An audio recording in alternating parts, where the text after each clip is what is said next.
हो।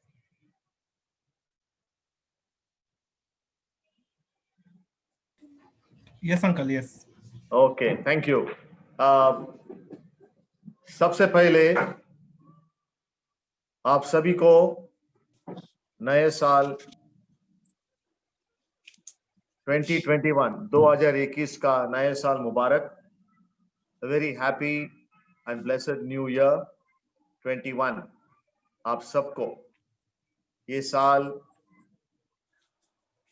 आपके जीवन में परमेश्वर की आशीष बहुतायत से आए और ये साल आपके लिए एक बहुत अनमोल ऐसा साल हो पाए और प्रतिदिन परमेश्वर के जो अनुग्रह है उस अनुग्रह से हम इस साल में परमेश्वर की महिमा के लिए हम जिए। प्रियो, इसलिए 2021 न्यू ईयर मैं आप सभी को बहुत बहुत बेस्ट विशेस, बधाई, अभिनंदन और परमेश्वर की आशीष की मैं प्रार्थना करता हूं। परमेश्वर के अनुग्रह से हमको और एक साल परमेश्वर ने हमें प्रदान किया है और प्रभु यीशु मसीह के आगमन बहुत ही निकट है और सारे संसार दुनिया भर में जो घटनाएं हो रहे हैं उसमें से हमको ये मालूम होता है कि पवित्र शास्त्र बाइबल में जो प्रतिज्ञाएं और जो भविष्यवाणी जो लिखे गए हैं अंतिम दिनों के बारे में, वो सब परिपूर्ण हो रहा है और एक विश्वासी अभी प्रभु यीशु मसीह के आगमन का इंतजार में है। प्रियो, प्रभु यीशु मसीह ने वायदा किया, प्रतिज्ञा दिया, तुम निडर हो, तुम डरो मत, तुम्हारे हृदय व्याकुल न हो, मैं जल्दी वापस आऊंगा और जिन्होंने मुझ पर विश्वास किया है उनको मैं वापस ले जाऊंगा, मेरे पिता के घर में मैं ले जाऊंगा। जहां मैं हूं वहीं आप रहोगे सनातन के लिए। कितना अद्भुत बात है प्रियो। ये आशाहीन माहौल में हर विश्वासी के लिए एक जीवित और धन्य आशा उपलब्ध है और इसी आशा से हम जीते हैं। इस संसार में हमारे लिए कुछ नहीं है। प्रभु यीशु मसीह जल्दी आ रहा है, हम सबको ले जाएगा। जिन्होंने उस पर विश्वास रखे हैं हम सबको परमेश्वर प्रभु यीशु मसीह हमें ले जाएगा अपने साथ। वो हमसे बहुत प्यार करता है और परमेश्वर के वचन में जो भविष्यवाणियां दिए गए हैं वो एक एक परिपूर्ण होते जा रहे हैं प्रियो। तो हमें इंतजार में रहना होगा, हमारे मनों को, दिलों को, जीवनों को तैयार करना होगा प्रभु यीशु मसीह के आगमन के लिए। और इसलिए परमेश्वर हमें बुलाया है उसके उद्देश्यों को पूरा करने के लिए और हमारे ध्यान उसी पर रहना है। चाहे परिस्थिति कितना भी कठिन हो, हमारे नजरों को हम ऊपर उठाएंगे और उस दृढ़ आशा को हम बक्कम पकड़ के रखेंगे और जब मसीह आएगा वापस खुशी के साथ, उसके साथ साथ हम स्वर्ग में जाएंगे।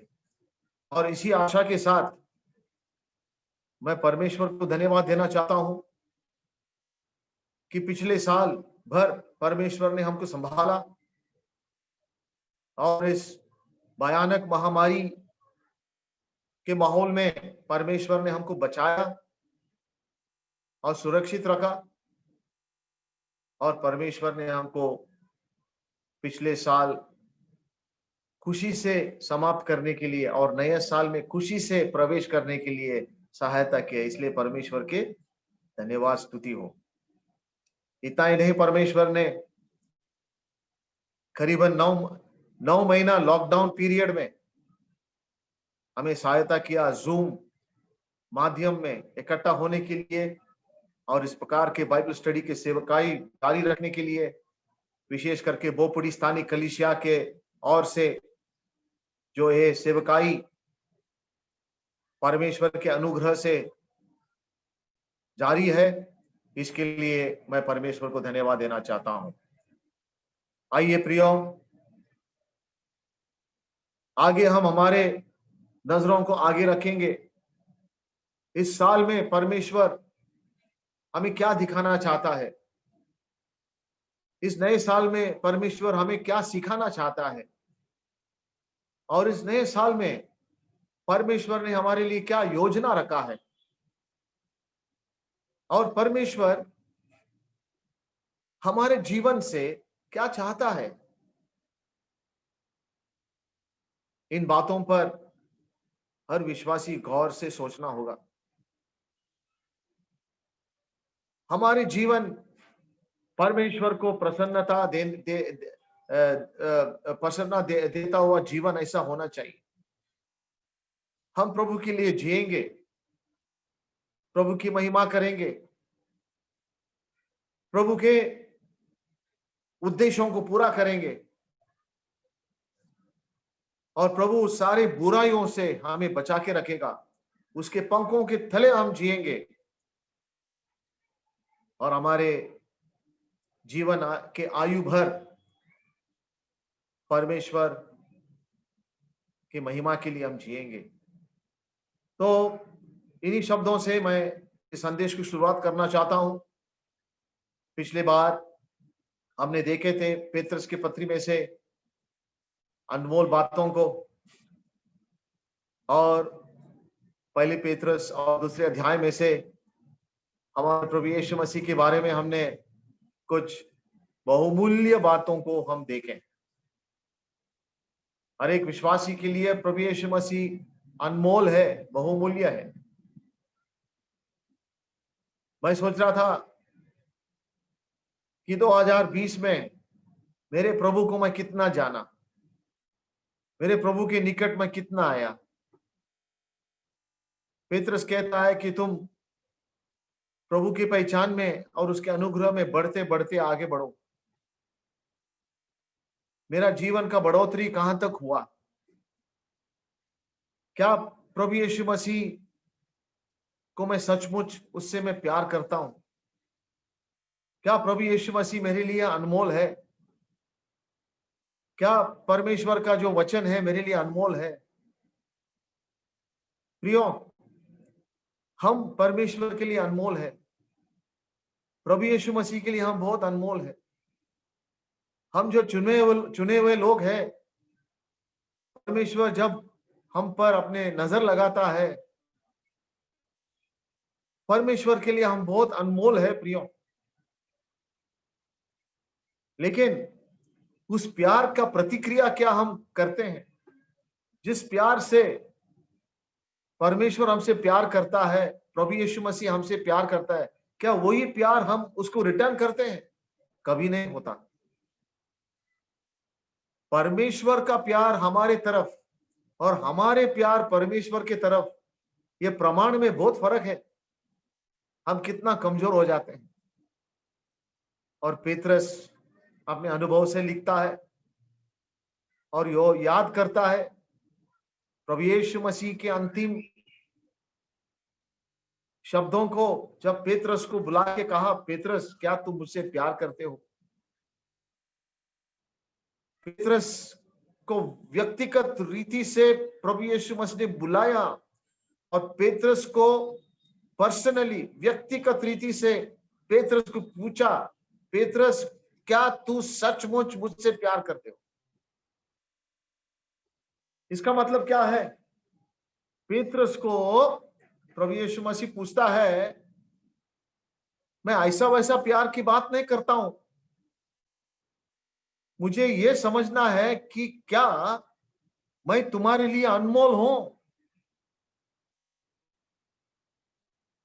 पेत्रस, क्या मैं तेरे लिए बहुमूल्य हूं? तू मुझे कितना चाहता है? ये प्यार जो शब्द है ना, जब प्रभु यीशु मसीह ने पेत्रस को पूछा, क्या तू मुझसे प्यार करते हो, ये ऐसा वैसा शब्द का इस्तेमाल नहीं किया है। प्रभु यीशु मसीह पेत्रस से जानना चाहता है कि पेत्रस, मैं तेरे लिए क्या हूं? तेरे जीवन में मेरे लिए तू क्या स्थान देता है? तेरे जीवन में मैं क्या अनमोल हूं? सबसे ज्यादा क्या तू मुझसे चाहता है? तेरे दिल की बात को मैं जानना चाहता हूं पेत्रस। मेरे प्रिय प्रिय भाई, मेरे प्रिय बहन,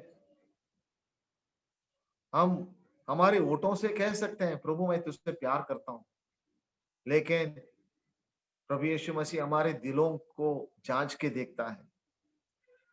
क्या वो हमारे दिल में वो चाहत है? क्या प्रभु यीशु मसीह के प्रति जो आकर्षण है, कि हम कह सकते हैं प्रभु तू मेरे लिए अनमोल है, तू मेरे लिए बहुमूल्य है। हमारे मसीह जीवन में हमारा बाहरी जो काम है वो इंपॉर्टेंट नहीं है। हमारा दिल, हमारा दिलों में प्रभु यीशु मसीह के लिए क्या स्थान है? क्या वो सचमुच हमारे लिए बहुमूल्य है? हम जीते हैं इस जिंदगी में, हमारे परिवार हमारे लिए बहुमूल्य है, हमारे पत्नियां, पतियां और बच्चे हमारे लिए बहुमूल्य है, हमारे रिश्तेदार हमारे लिए बहुमूल्य है, हमारे अड़ोस पड़ोस में हमारे जो स्तर है वो बहुमूल्य है, हमारे धन संपत्ति हमारे लिए बहुमूल्य है, हमारे नौकरी, हमारे व्यवसाय, काम धंधा हमारे लिए बहुमूल्य है। लेकिन प्रभु यीशु मसीह हमारे दिलों में जांच के देखता है कि उसके लिए क्या स्थान है हमारे दिलों में। हमारा मसीह जीवन का प्रगति उस पर निर्भर है। क्या वो प्राथमिकता, क्या वो प्यार, क्या वो सर्वोच्च स्थान हमारे दिल में प्रभु के लिए है? इसलिए आइए हम पढ़ेंगे दूसरा अध्याय पेत्रस के, जो हमने पिछले स्टडी में शुरुआत की थी। और मैंने आपको कहा था कि आप अपने घरों में इस बाइबल स्टडी को आप व्यक्तिगत रीति से आप बाइबल स्टडी करो। और मैंने आपको आउटलाइन दिया था कि पेत्रस की दूसरी पत्री, तो हम देख रहे हैं कि बहुमूल्य चीजों के बारे में पेत्रस किस प्रकार लिखता है। और हम उस दोनों पत्रों में से कहां-कहां पेत्रस उन बहुमूल्य चीजों को जिक्र करता है, वो हम देख रहे थे। तो पिछली बार हमने निकाले कलाम पेत्रस की पहली पत्री दूसरा अध्याय में से, और 4 से लेकर करके 10 वचन तक हमने पढ़ के उसमें हमने स्टडी शुरू किया। तो मैंने आपसे कहा था कि इन इन वचनों में प्रभु यीशु मसीह कौन है, उसके चरित्र क्या है, और वो बहुमूल्य क्यों है। आइए हम इन इन वचनों को पढ़ेंगे और एक रिवीजन करेंगे। जो लोग हमारे बीच में पिछले बार नहीं थे, उनके फायदे के लिए और हमारे माइंड को रिफ्रेश करने के लिए हम दोबारा इन वचनों को पढ़ेंगे, ताकि इसमें से जो बाकी जो विचार रह गया है वो मैं आपके सामने पेश करूंगा। तो आप जरा गौर से, जरा ध्यान पूर्वक इस स्टडी को आप अपने मनों में ध्यान दीजिएगा, ताकि हमको क्लैरिटी हो जाए मन में कि पेत्रस यहाँ पर क्या हमें बताना चाहता है। आइए हम पढ़ेंगे पेत्रस की पहली पत्री दूसरा अध्याय 4 से लेकर के 10 तक। कोई हिंदी में या मराठी में आप पढ़ सकते हैं।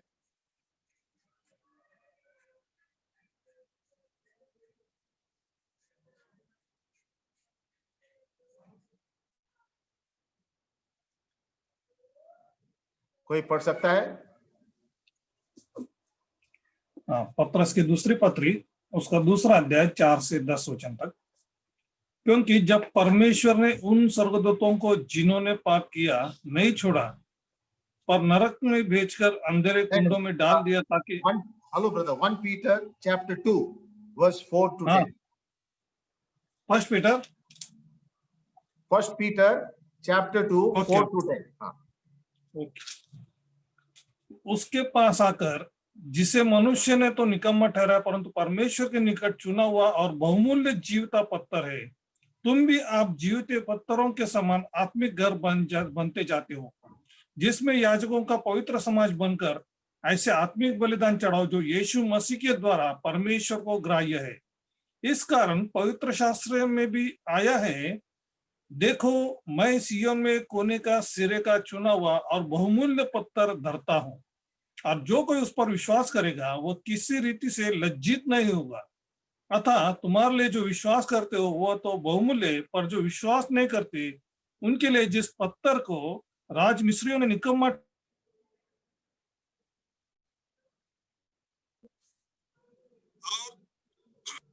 ठेस लगने का पत्थर और ठोकर खाने की चट्टान हो गया, क्योंकि वे तो वचन को न मानकर ठोकर खाते हैं और इसी के लिए वे ठहरा भी गए। पर तुम एक चुना हुआ वंश और राज पदधारी याजकों का समाज और पवित्र लोग और परमेश्वर की निज प्रजा हो, इसलिए कि जिसने तुम्हें अंधकार में से अपनी अद्भुत ज्योति में बुलाया है उसके गुण प्रकट करो। तुम पहले तो कुछ भी नहीं थे पर अब परमेश्वर की प्रजा हो। तुम पर दया नहीं हुई थी पर अब तुम पर दया हुई है। परमेश्वर अपने बड़े हुए वचन पर आशीष दे। पिछली बार हमने देखा था कि यहाँ पर प्रभु यीशु मसीह एक अनमोल पत्थर है और प्रभु यीशु मसीह स्वयं अनमोल है। और हमने देखा था पिछली बार प्रभु यीशु मसीह को अनमोल पत्थर करके क्यों कहा गया है, तो उसके गुणों को यहाँ पर पेत्रस जिक्र करता है। और चौथा वचन में हम पढ़ते हैं, उसके पास आकर जिससे मनुष्यों ने तो निकम्मा ठहरा परंतु परमेश्वर के निकट चुना हुआ और बहुमूल्य और जीवता पत्थर, यानी कि परमेश्वर के दृष्टिकोण से प्रभु यीशु मसीह, उसका गुण देखिए, वो चुना हुआ पत्थर है, वो बहुमूल्य पत्थर है और वो जीवता पत्थर है। बराबर है, ये पिछले बार हम देखे थे, ठीक है। और यहां पर हम देखते हैं कि पेत्रस कहता है तुम भी आप जीवित पत्थरों के समान आत्मिक घर बनते जाते हो, जिससे याजकों का पवित्र समाज बनकर ऐसे आत्मिक बलिदान चढ़ाओ जो यीशु मसीह के द्वारा परमेश्वर को ग्रहण है। इस कारण पवित्र शास्त्र में भी आया है, देखो मैं सिय्योन में कोने के सिरे का चुना हुआ और बहुमूल्य पत्थर धरता हूं, और जो कोई उस पर विश्वास करेगा वो किसी रीति से लज्जित नहीं होगा। प्रियो, पिछले बार हमने देखा था प्रभु यीशु मसीह के गुणों को यहाँ पर पेत्रस एक पत्थर के रूप से हमें प्रदान करता है। तो आज मैं इसी भाग से, मैंने आपको कहा था कि आप इस भाग को ठीक से पढ़िएगा और यहाँ पर प्रभु यीशु मसीह के बारे में पत्थर के माध्यम से कौन सा गुणों को पेत्रस प्रदान करता है। पत्थर, Jesus Christ as the stone. यहां पर आप नोट कीजिएगा क्योंकि हमको यहां से और आगे बढ़ना है। तो 7 गुणों को, 7 कैरेक्टरिस्टिक्स ऑफ द स्टोन, प्रभु यीशु मसीह एक पत्थर है। बहुत पत्थर हम देखते हैं यहाँ वहां, हम भी एक पत्थर के समान है। हम मरे हुए पत्थर थे, लेकिन 5 वचन में तुम भी आप जीवते पत्थर के समान। प्रियो, पत्थर बहुत इंपॉर्टेंट है, और एक बिलीवर्स लाइफ को एक पत्थर करके तुलना किया गया है। पतरस अपने जीवन के बारे में सोचकर कहता है कि मैं क्या पत्थर था, मेरे में कोई जान नहीं था, मैं मरा हुआ पत्थर था। लेकिन मैं जब बदल गया, मैं जब प्रभु यीशु मसीह को स्वीकार किया, जो इस मरा हुआ पत्थर जीवित पत्थर बन गया। ये आपके जीवन में और मेरे जीवन में एक सच्चाई है, वास्तविकता है। और प्रभु यीशु मसीह के कारण, प्रभु यीशु मसीह जीविता पत्थर है। जब हम हमारे विश्वास प्रभु यीशु मसीह पर लगाए, तो हम भी वो जीवन पाए, और इस मरे हुए पत्थरों में प्रभु यीशु मसीह ने जीवन ढाला, और हम जीविते पत्थर बन गए हैं। इसलिए प्रभु यीशु मसीह किस प्रकार की पत्थर है, और हमारा भरोसा कैसा है, उस पर निर्भर है हमारे जीवन। जो कोई उस पर विश्वास करता है, वो अभी मरा हुआ पत्थर नहीं, वो जीविता पत्थर में बदल जाता है। और उसके साथ साथ पेत्रस लिखता है कि जीविते पत्थर के समान आत्मिक घर बनते जाते हो। हमारा बदलाव होने के बाद हम आत्मिक घर, उन पत्थरों को लेकर के आत्मिक घर में प्रभु यीशु मसीह ने लाया। मरा हुआ पत्थरों को आत्मिक घर में ला नहीं सकता। प्रभु यीशु मसीह घर बना रहा है। वो अनमोल पत्थर है, वो चुना हुआ पत्थर है, वो जीवते पत्थर है। हम उस पर विश्वास रखे हैं, इसलिए हम भी जीविते पत्थर बन गए हैं। पेत्रस कहता है कि मैं एक मरा हुआ पत्थर था, लेकिन अब मैं जीविता पत्थर बन गया। और तुम भी, पेत्रस कहता है कि मैं जीविता पत्थर बन गया, इसलिए तुम भी जीविते पत्थर बन गए हैं। क्यों? आत्मिक घर में हमें शामिल किया गया है, जुड़ाया गया है। आत्मिक घर बोलो तो क्या? स्थानीय कलीसिया, लोकल चर्च में परमेश्वर ने हमको स्थानीय कलीसिया में जुड़ा दिया है। और हम क्या करते हैं? जिससे याजकों का पवित्र समाज बनकर, होली प्रीस्टहुड, पवित्र समाज हम बन गए हैं। याजक बन गए हैं। ऐसे आत्मिक बलिदान चढ़ाने के लिए हमारा प्रावधान क्या हुआ है, हमारा सौभाग्यता क्या हुआ है? जीवित पत्थर बनने के बाद, आत्मिक घर में हमको जुड़ाने के बाद, हमको ये सौभाग्यता दिया गया है, ये अवसर प्रदान किया गया है, ताकि हम क्या करें? आत्मिक बलिदान हम चढ़ाएं, जो यीशु मसीह के द्वारा परमेश्वर को ग्रहण योग्य हो। इस कारण पवित्र शास्त्र में भी आया है, देखो मैं सियोन में कोने के सिरे का चुना हुआ और बहुमूल्य पत्थर धरता हूं। तो प्रियो, आज हमको ये 7 गुणों को यहां पर से देखना है। आइए हम देखेंगे। सबसे पहला, लिविंग स्टोन। लिखो वचन 4, जीवता पत्थर। मिला आपको? वचन 4 में चुना हुआ पत्थर, चोजन स्टोन, बराबर है।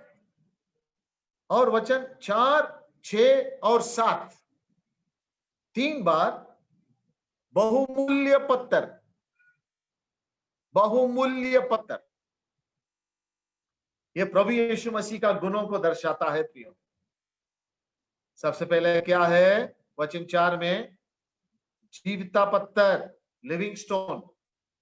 वापस वचन 4 में चुना हुआ पत्थर, चोजन स्टोन। और वचन 4, 6 और 7 में बहुमूल्य पत्थर, प्रेशियस स्टोन। और अभी देखो अभी अगले गुण क्या है इस पत्थर का? हाँ, वचन 6 और वचन 7 में, वचन 6 और 7 में क्या लिखा है? कोने का सिरे का पत्थर, कोने का सिरे का पत्थर, कोने का सिरे का पत्थर, इंग्लिश में चीफ कॉर्नर स्टोन, यानी कि फाउंडेशन स्टोन, यानी कि मुख्य कोने जो है, यानी कि इमारत के नींव को डालते वक्त पहला फाउंडेशन स्टोन डालते हैं। वहां पर प्लानिंग के हिसाब से आर्किटेक्ट के घर के जो आकार जब बनाता है, जो चित्र बनाता है, सबसे पहले वो कॉर्नर स्टोन को लेकर के वहां से वो प्लान एंड एलिवेशन, यानी कि घर का जो पूरा डिजाइन कॉर्नर स्टोन से वो मेजर करता है। बहुत इंपॉर्टेंट पोजीशन है प्रभु यीशु मसीह अपने अपने कलीसिया के लिए, कलीसिया के लिए कॉर्नर स्टोन बन गया है। पेत्रस लिखता है वो कॉर्नर स्टोन सेंट पीटर नहीं है। आजकल मसीहत में वो पेत्रस को बहुत मान सम्मान मान पान देते हैं, ये गलत है। पेत्रस कहता है कि मैं कुछ नहीं है, मैं एक छोटा सा पत्थर हूं, लेकिन मेरा प्रभु यीशु मसीह कोने का सिरे का पत्थर है। आइए वचन 6 और 7, अभी पांचवा जो गुण है पत्थर, क्या है? वचन 8 में, वचन 8 में ठेस लगाने का पत्थर, स्टम्बलिंग स्टोन। हाँ, ठेस लगाने का पत्थर। वचन 7 में क्या लिखा है? पढ़िए, वचन 8 में पढ़िए। वचन 8 में लिखा है और ठेस लगाने का पत्थर। ठेस लगाने का पत्थर बोलो तो क्या? ठेस लगाने का पत्थर यानी कि स्टम्बलिंग, यानी कि स्टोन ऑफ स्टम्बलिंग। यहूदी लोग प्रभु यीशु मसीह को मसीहा करके नहीं माने। अगर मानते तो उद्धार पाते, लेकिन अपने धर्म के वजह से, धर्म धर्म के कारण वो अपने यहूदी धर्म को ज्यादा प्राधान्यता दिए और यीशु मसीह को दुय्यम स्थान दिए। इसलिए यीशु मसीह उनके लिए ठेस खाने का पत्थर बन गया। यीशु मसीह ऐसा पत्थर बन गया जो वो ठोकर खा के वो गिर पड़े, वो आगे नहीं बढ़ पाए, तो इसलिए ठेस खाने का पत्थर। और हम देखते हैं वचन 8 में, हम देखते हैं ठोकर खाने का चट्टान, ठोकर खाने का चट्टान, ठोकर खाने की चट्टान। लोग प्रभु यीशु मसीह के पास आकर वो ठोकर खाए, यहूदी लोग। क्यों? वचन 4 और 7 में लिखा है उसको निकम्मा ठहराया था, निकम्मा पत्थर, और रिजेक्टेड स्टोन, और रिजेक्टेड स्टोन प्रभूला तो नाकारले होते। आता बघा, आमचे प्रभू येशू ख्रिस्ताविषयी एक धोंडे म्हणून कितीतरी गुण आपण या ठिकाणी या भागामध्ये पाहतो प्रियानो, बरं का? आता आम्ही लिस्ट करूया। तुम्ही आता प्रभू येशू ख्रिस्ताची जे चरित्र आहे, जे गुण आहे, या पत्थरच्या माध्यमातून आपण कसं समजायचं? हम कैसे समझेंगे? हमारा प्रभु यीशु मसीह एक पत्थर के माध्यम से पवित्र आत्मा हमारे सामने रखता है। ये कलीसिया के प्रति, यहूदी लोगों के प्रति, अन्य जातियों के प्रति, सबके लिए प्रभु यीशु मसीह किस प्रकार के पत्थर बन गया? यहूदियों के लिए ठोकर खाने वाले पत्थर बन गया, ठेस खाने वाले पत्थर बन गया। कलीसिया के लिए कोने का सिरे का पत्थर बन गया।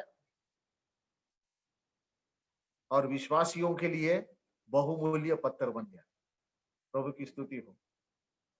और जिन लोग प्रभु की इनकार करेंगे, प्रभु न्यायाधीश करके आएगा, और वो इनकार किए, उसी कारण से प्रभु उनको भी इनकार करेगा। क्यों? इसलिए आज हमको ये देखना है, थोड़ा सा हम इस पर ध्यान करेंगे और आगे बढ़ेंगे। अभी देखो, बहुमूल्य पत्थर के बारे में हमने देख लिए जी। ये हमारे प्रभु यीशु मसीह हमारे लिए बहुमूल्य क्यों है? आइए हम पढ़ेंगे पहला अध्याय और उसके 8 वचन। कोई पढ़ेगा? पहला अध्याय और उसके 8 वचन।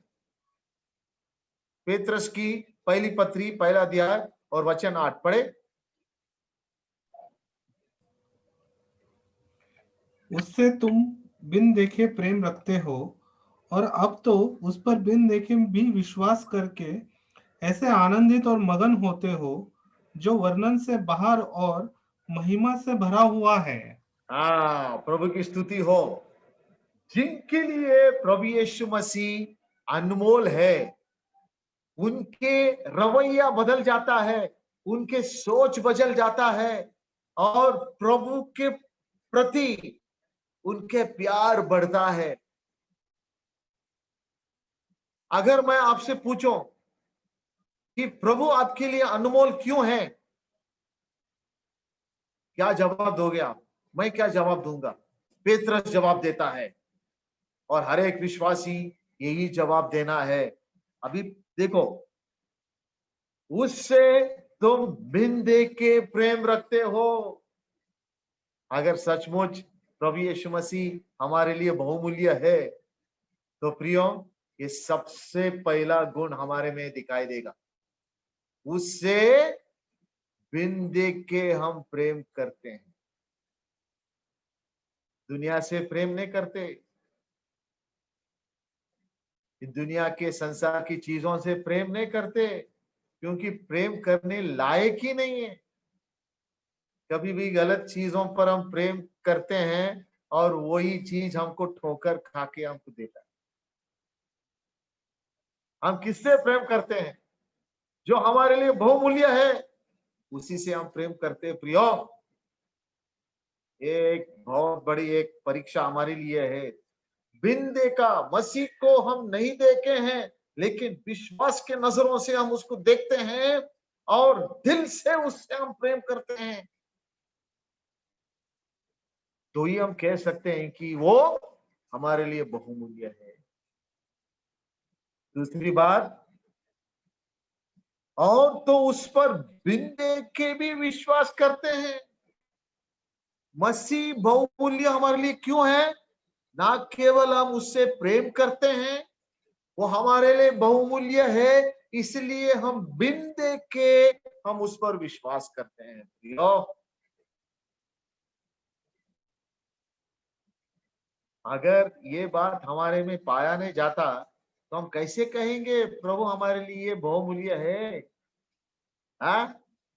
तीसरी बात, और विश्वास करके ऐसे आनंदित और मगन होते हैं जो वर्णन से बाहर और महिमा से भी भरा हुआ है।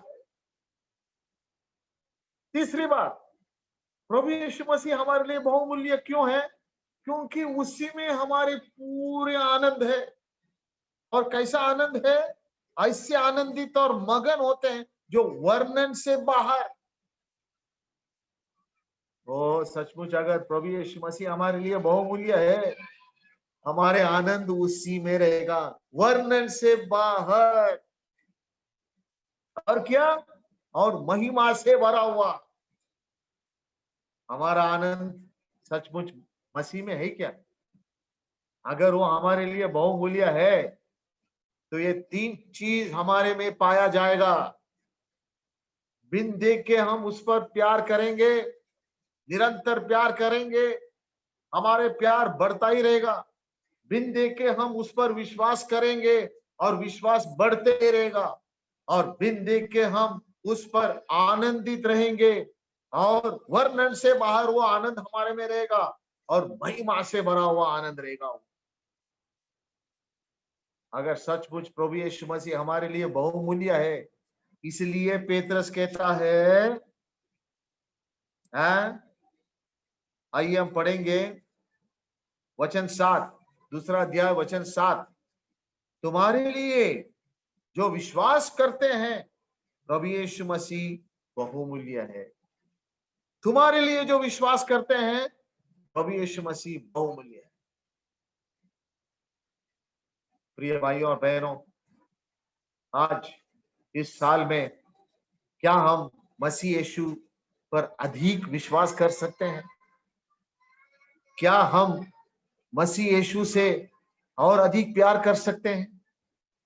क्या हम मसीह यीशु में और अधिक वर्णन से बाहर आनंद कर सकते हैं? परिस्थिति कैसे भी कठिन हो, माहौल कितना भी भयानक हो, ये 3 चीज एक विश्वासी के जीवन में पाया जाना जरूरी है, तो ही हम कह सकते हैं मेरा मसीह मेरे लिए बहुमूल्य है। अधिक प्यार करना, उस पर अधिक विश्वास करना, और उसमें अधिक आनंदित रहना, और महिमा से भरा हुआ आनंद में रहना, कितनी अनमोल बात है। इसलिए पेत्रस कहता है, वो ना केवल प्रभु यीशु मसीह हमारे लिए अनमोल पत्थर है, वो हमारा अनमोल उद्धार करता है, और वो जिन्होंने उसको नाकारा, जिन्होंने निकम्मा ठहराया, वो परमेश्वर के लिए अनमोल अनमोल है। और वो जीवित पत्थर इसलिए है क्योंकि वो मृत्यु में से जी उठा, और उसने कहा पुनरुत्थान और जीवन मैं हूं। ओ प्रभु की स्तुति हो। पेत्रस कहता है कि वो जीवित पत्थर है। जीवित चीजों के बारे में पेत्रस लिखता है, हमारे में जीवित आशा है, और हमारा प्रभु यीशु मसीह जीवित पत्थर है। एक विश्वासी के लिए सब जीवित वस्तुएं प्राप्त हुए हैं, टिकने वाले वस्तुएं प्राप्त हुए हैं, स्वर्गीय वस्तुएं प्राप्त हुए हैं, और वो मृत्यु में से जी उठा और मृत्यु पर विजय पाया, और आज उसके पुनरुत्थान के वजह से हमारे में जीवित आशा है कि हम जब मरेंगे हम भी जी उठाया जाएंगे, क्योंकि प्रभु यीशु मसीह ने कहा, मैं पुनरुत्थान और जीवन हूं, जो मुझ पर विश्वास रखता है यदि वो मरे तो भी वो जिएगा। इसलिए वो जीवित पत्थर है, जीवन देने वाला पत्थर है, और वो चुना हुआ पत्थर है, क्योंकि पिता ने उसको दुनिया के स्थापना के आदि से ही वो चुना था। क्यों? हमारे बलिदान के लिए, हमारे पापियों के बलिदान के लिए अपने पुत्र को पिता ने संसार के स्थापना से पहले से ही प्रभु यीशु मसीह को चुना। He was the chosen one of God before the foundation of the world to be a sacrifice for sinners.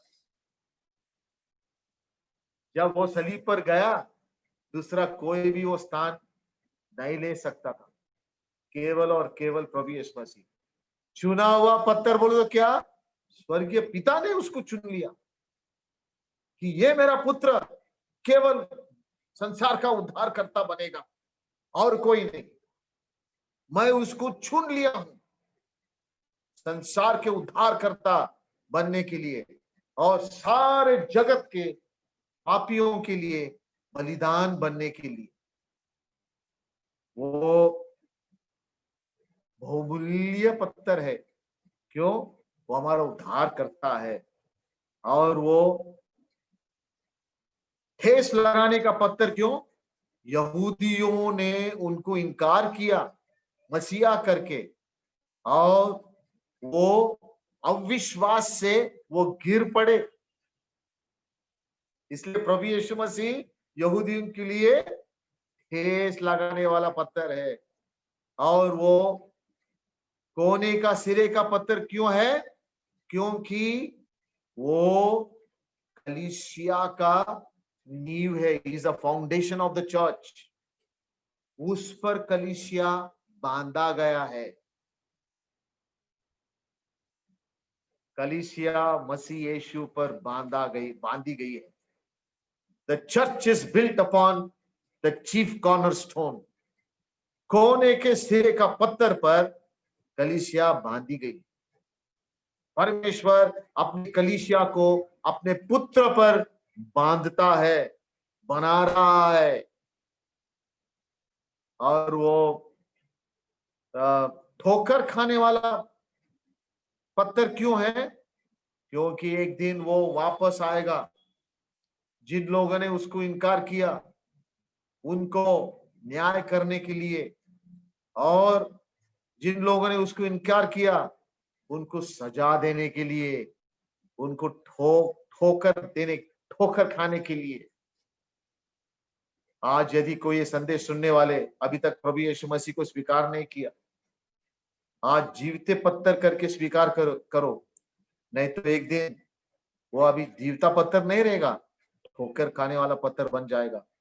प्रियो, ये संदेश को बंद करने से पहले कुछ वचनों को आपके सामने मैं रखना चाहता हूं, और इस विषय को आज इस संदेश में हम समाप्त करेंगे। बहुमूल्य चीज और क्या क्या है? पेत्रस में बहुमूल्य चीज और भी है, वो बाद में हम देखेंगे। लेकिन आज प्रभु यीशु मसीह के बारे में हमने बहुत कुछ देखा है ना। लेकिन आइए, भजन में बहुमूल्य चीज कौन से है? पढ़िए भजन 49 और वचन 8। Psalm 49 and verse 8। Psalm 49 and verse 8। कोई इन वचनों को निकाले तो जल्दी पढ़कर हम इस संदेश को समाप्त करेंगे। Psalm 49।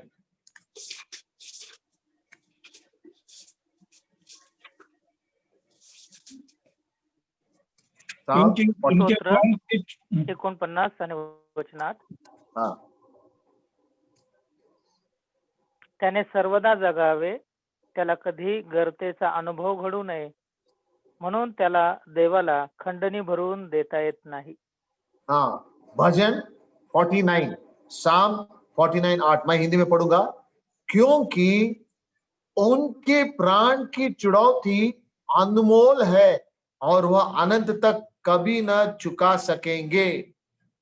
हमारे प्राणों की छुटकारा, हमारे प्राणों की मुक्ति, आवर रिडेम्पशन अनमोल है। एक पापी व्यक्ति का प्राण का बचाव अनमोल है, ये अंडरलाइन करो। दूसरी बात हम देखते हैं भजन 116 और 15। और क्या चीज अनमोल है परमेश्वर के लिए? भजन 116 और उसके 15। यहोवा के भक्तों की मृत्यु उसकी दृष्टि में अनमोल है। यहोवा के भक्तों की मृत्यु, ये यहोवा के भक्तों की मृत्यु क्या है? वचन में लिखा है संतों के जीवन, यानी कि उद्धार पाए हुए विश्वासी लोगों के जीवन परमेश्वर के लिए अनमोल है। लेकिन उससे भी बढ़कर विश्वासियों के मृत्यु परमेश्वर के लिए अनमोल है। विश्वासियों के मृत्यु परमेश्वर के उसके दृष्टि में अनमोल। क्यों? अगर हमारा जीवन अनमोल है तो हमारा मृत्यु भी अनमोल है। अन्य लोग, विधर्मी लोग, पापी लोगों के मृत्यु अनमोल नहीं है, क्योंकि वो सब नरक में जाने वाले। लेकिन जिन्होंने प्रभु यीशु मसीह पर विश्वास किया, प्रभु यीशु मसीह क्या कहता है, जिनको मैं मेरे मृत्यु से उनको मोल लिया हूं, वो मेरे लोग हैं, वो मृत्यु के माध्यम से वो मेरे पास आएंगे। वो मेरे लिए बहुत अनमोल है, क्योंकि मैं उनसे बहुत प्यार करता हूं और मेरे साथ रहने वाले हैं उन लोग। तीसरी बात हम देखते हैं भजन 126 और वचन 6, पढ़िए जल्दी। 126 and verse 6, 126 and verse 6। चाहे बोने वाला बीज लेकर रोता हुआ चला जाए, परंतु वह फिर पूलियों लिए जय जयकार करता हुआ निश्चय लौट आएगा। हाँ, चाहे बोने वाला बीज लेकर रोता हुआ चला जाए। यहाँ पर हिंदी में, मराठी मध्ये काय लिहिले वाचा? जो रडत रडत पामर धरतो, तो खात्रीने आनंद करीत आपल्या पेड्या घेऊन येईल। हाँ, तिथं लिहिलेत का बीज? तो अंग्रेजीमध्ये रडत लिहिलेत। हाँ, अंग्रेजीमध्ये त्या बीजचा वर्णन अनमोल बहुमूल्य बीज करके लिखा है। बहुमूल्य बीज क्या है? पवित्र शास्त्र वचन। पवित्र शास्त्र वचन। बीज क्या है? अनमोल बीज।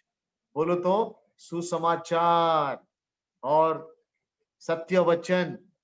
अनमोल करके लिखा है इंग्लिश में, लेकिन हिंदी में और मराठी में वो शब्द अनमोल लिखा नहीं है, लेकिन इंग्लिश में अनमोल करके लिखा है, प्रेशियस सीड। ओके। और भजन 133 133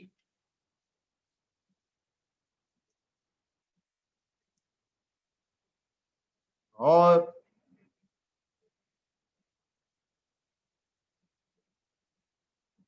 वचन 1 और 2।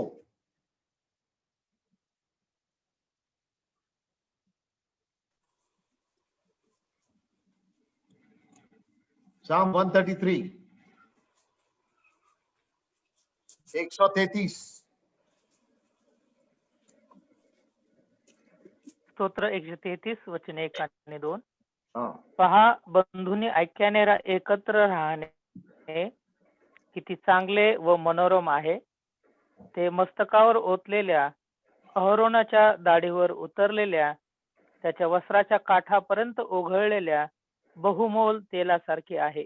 बहुमोल तेलासारखे आहे। अति म्हणजे तुमची जे मराठी भाषांतर एकदम व्यवस्थित भाषांतर केलेले आहे। वह तो उस उत्तम तेल के समान, हिंदी में उत्तम, इंग्लिश में प्रेशियस ऑइंटमेंट, और बहुमूल्य तेल समान। ये क्या है? बंधुजनांची ऐक्यता। देखो, यह क्या ही भली और मनोहर बात है कि भाई लोग आपस में मिले रहे, ऐक्यता में रहे।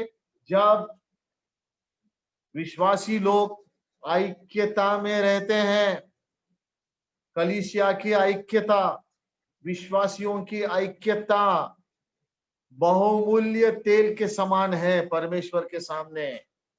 आइए आगे बढ़ते हुए भजन 139 139 और 17 में क्या, कौन सा बहुमूल्य चीज है? लास्ट वर्स पढ़ के, ये साल के लिए मैंने एक वचन मैं आपको चुन के मैं दे रहा हूं, बहुमूल्य। एक वचन पढ़ के हम बंद करेंगे प्रियो। प्रभु की स्तुति हो। 139 और 17। मेरे लिए तो हे परमेश्वर, तेरे विचार क्या ही बहुमूल्य है, उनकी संख्या का जोड़ कैसा बड़ा है। परमेश्वर इस वचन को आपके जीवन में खराई सच्चाई में लाए। हमारा परमेश्वर का क्या है? मेरे लिए तो है परमेश्वर, तेरे विचार क्या ही बहुमूल्य है। प्रिय भाई, प्रिय बहन, कौन विचार करेगा आपका और मेरे जीवन के बारे में? आपका बारे में और मेरे जीवन के बारे में परमेश्वर विचार करता है। और उसके विचार हमारे लिए बहुमूल्य है। मेरे लिए तो परमेश्वर तेरे विचार क्या ही बहुमूल्य है, उनकी संख्या क्या, जोड़ कैसा बड़ा है। आज मैं ये वचन आपके सामने मैं रखता हूं। प्रियो, शैतान हमारे बारे में गलत सोचे, बुराई सोचे, और लोग हमारे बारे में कुछ भी सोचे, लेकिन हमारा परमेश्वर हमारे बारे में विचार करता है, वो बहुमूल्य है। और परमेश्वर आज ये वचन को मैं आपके सामने रखता हूं। परमेश्वर अपने वचनों पर आशीष दे, आप सब पर आशीष दे। और फिर एक बार नए साल मुबारक। ये साल आपके लिए बहुत आशीष लाए, और प्रभु की स्तुति हो, प्रभु की महिमा हो। Praise the Lord.